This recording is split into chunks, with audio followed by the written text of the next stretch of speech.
Kumusta mga kalayas? Ito, bibisitahin natin yung bike ko sa parking dahil matagal tong na-stock dito.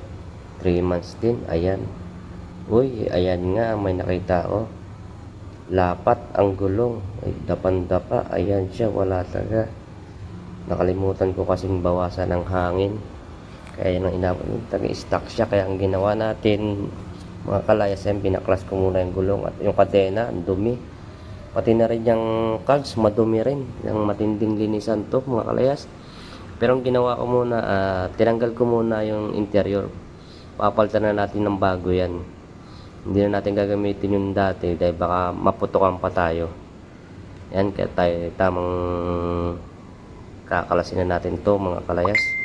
Tingnan na natin kung ano ng ano. Pinalagyan na yan. Inumpisahan na magbaklas ni kalayas.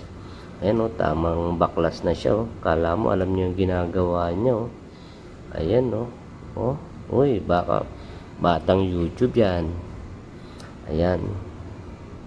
Yan talaga nangyayari pag yung ating mga bike ay nai-stock.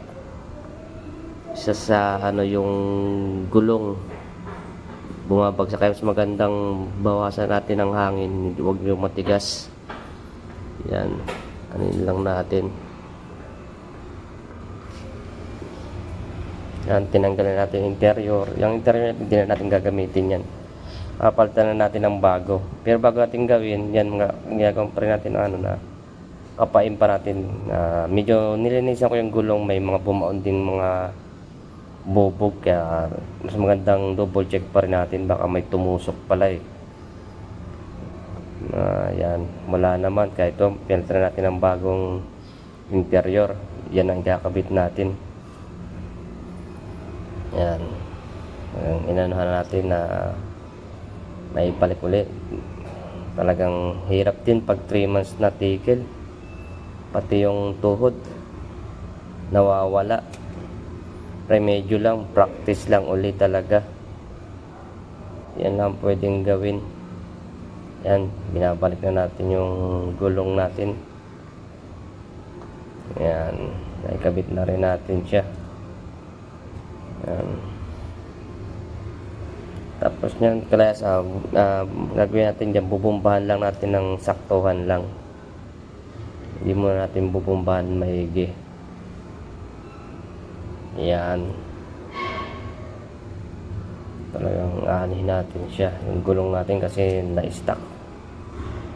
Sana makabalik ulit tayo agad sa pagbabike. Ganda rin sa running community, hindi na tayo nakatakbo eh. Yan, binumba natin ng sakto lang, tapos yan natin tap.